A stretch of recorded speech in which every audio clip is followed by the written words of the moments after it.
get to see what happens to Matt, and if you take away the things that always held him back, because what happens when you remove ideals of the law, his ideals in Catholicism, you burn that away, which is kind of like with the image of the Daredevil image of him burning away, and then you see the red Daredevil being removed from him, is that we're seeing a second Daredevil removed of Catholicism, removed from the rule of law, and ultimately being the doppelganger for Matt Murdock, and seeing Daredevil without restraint, and how that would play out, and we get to see that in the second Daredevil.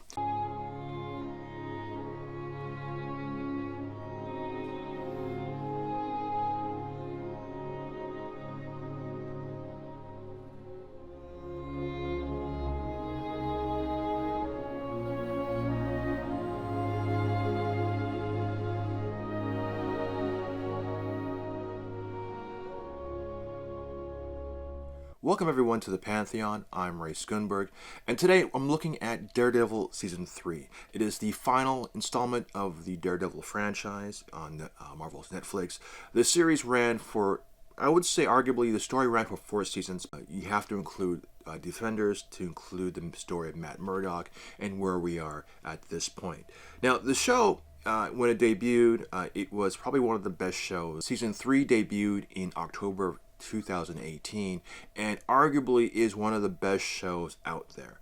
From January 2018 to December, there were over 20 shows in the subgenre of being a superhero series. That's either on network television, cable, or any of the streaming services in North America. That goes from either being a newbie like Black Lightning Season 1, Krypton, even the New Warriors, which was a cartoon series, to the 14th season of Supernatural, the 7th season of Arrow, the 5th season of Agents of S.H.I.E.L.D. So from either a veteran to a newbie, Daredevil Season 3 was amongst many formidable shows, including Cloak and Dagger, which was probably one of the better written shows of that season, of that year, Season 1. But what makes it so unique is because out of all the 20 shows that debuted in the year of 2018, Daredevil has remained in the top 10 class in almost all categories, in terms of storytelling, in terms of production value, in terms of its narrative, and in terms of its value per episode. There is more story and continuity and progressiveness both in the storytelling, in its research, as well as in how it delivers its action and its overall budget. When I say budget, I don't mean the amount of money that went into making the show what it looks like, especially now when you look at, let's say, Disney Plus and Marvel, the Marvel MCU, looking at WandaVision or Falcon and Winter Soldier. You can see there were millions of dollars dedicated to telling each and every single episode. I'm not saying in terms of budget. What I'm saying is in terms of whatever money that was put into making this show, you can see it on the screen, whether it's streaming or cable or a network. Everything you're seeing in the series is dedicated to telling you the story. Not necessarily in just the budget, but like in terms of the acting, in terms of the storyline, and in terms of keeping the narrative fresh and unique and moving forward. Every show, like most shows, have your A story exists throughout the entire season, and then your B and C stories are your individual episodes. That structure remains the same and pretty much intact in almost all serial shows. With Daredevil, and unlike its predecessors or its contemporaries, if you will, being Iron Fist, Luke Cage, and Jessica Jones, each within various degrees of success or acceptance, Daredevil is uniquely qualified by saying it's a show that not only became intimate in its first season, but it became an expansive universe onto its second and third season. Now, though the universe is still focusing on the main characters, where the characters begin and where they end is a completely different story. The showrunner was Eric Olson. The cast was Charlie Cox and Vincent D'Onofrio. The core of the cast has remained the same. We have additional characters like Dexter and Agent Nadim introduced to this series. They give a different coat of paint, if you will, to the show. Because after watching the series and knowing that the series has come to a conclusion and end and won't be expanding, you kind of go, I kind of felt, a void of missing out, and wondering what season 4 would have been. And I find reading Man Without Fear, it does give you some backstory. It retreads the same storylines of seasons 1 through 3, but looking at characters like Sister Maggie, you get a little bit, strictly from the comic book panels itself, you get a different perspective on the character. As you see a little bit more insight of her character, especially in the context of the revelations you get in season 3. In regards to the origins of how Matt and Elektra met, in terms of how Foggy and Matt relationships grown, how he wore where he got the black suit, and what he did when he was in the black suit to opposed to being in the red costume. Yes, there are some things that are different, but overall, like his origin, how he met Stick and his training, all that stuff, it's in The Man Without Fear, and it's still a complimentary piece. In terms of where you're seeing what happens after the fact with the revelations of Fisk and what he's aware of by the end of season 3, where Matt is by the end of season 3, and where Karen and Foggy are. Born Again kind of covers up, some storylines where you might be, where will these characters go post season 3? And Born Again kind of, I would say they would take not only images, which images I think were taken from the actual comic book panel, were shown and sprinkled throughout the series.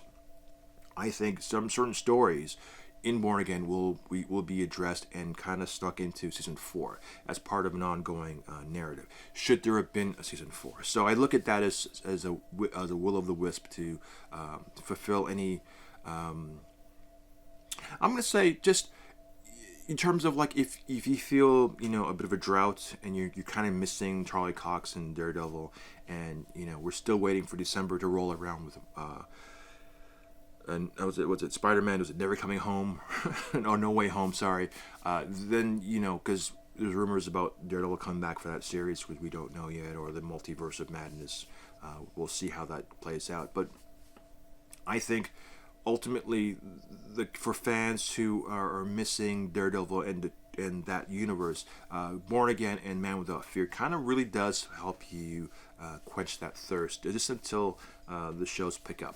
So, but overall, the show is top notch. As I mentioned at the top, there were 20 shows that debuted in 2018 in the subgenre of being classified as a superhero show, where there is Agents of S.H.I.E.L.D., Supernatural. And I say Supernatural because you have to include Doctor Strange, that deals with the mystics and the unknown. You have biblical mystics, but it's still people fighting more mystical threats beyond what everyday humans are aware of, and that kind of falls under the same umbrella. Going back to Daredevil season 3, it is still a wonderful piece. The characters go beyond the norm.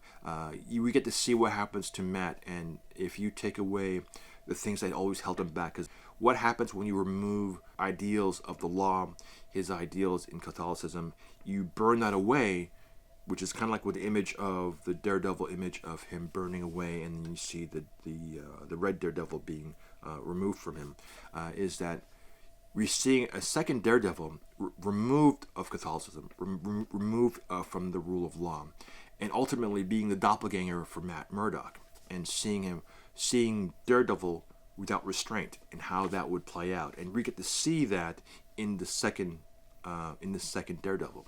Because in the trailer, there's no spoiler here, is that there are two Daredevils that do fight at some point, and we get to see.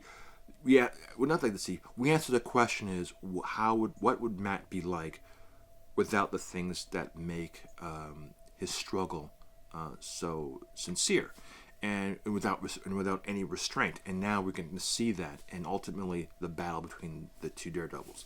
Also, one of the highlights of season 2 was when we met Fisk in prison, when Matt went to visit him after the shooting of Reyes, and what happened there, because that is the catalyst for the entire season of 3. Though it's never explicitly said out loud, all of the elements of what Fisk wanted to do in terms of being a kingpin, to running the table, having everyone in his pocket, controlling, being one step ahead of everybody by about 12 steps, more or less, really hiding in plain sight, which is what seasons 1 and 2 were really about.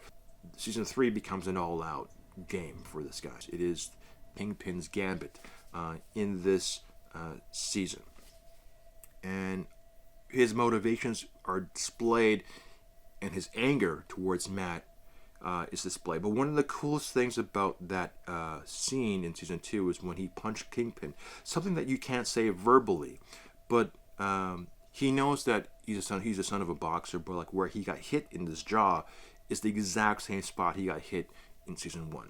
And the way he got hit, the way he touched his shoulder, touched his jaw, he told Ben Donovan, his lawyer, to put out a file on Matt Murdock, because he knows something is not on the up and up. And that's what I like about season 3, because you know, as a precursor, as a foreshadowing of things that come in, where Kingpin is, he is aware of something. You don't know what he knows, but like there is something in the works, and it's nefarious, and it can't be good for Murdoch and Nelson and Paige. So this is one of the things about the show that I really enjoyed, is knowing that something is around the corner, but we just don't see it. And that's one of the beauties of the show. It's not as predictable as people would like it to be.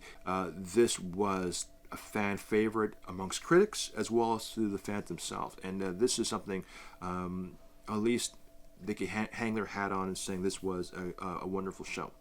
So with that, I'm Ray, and we'll see you next week. Take care.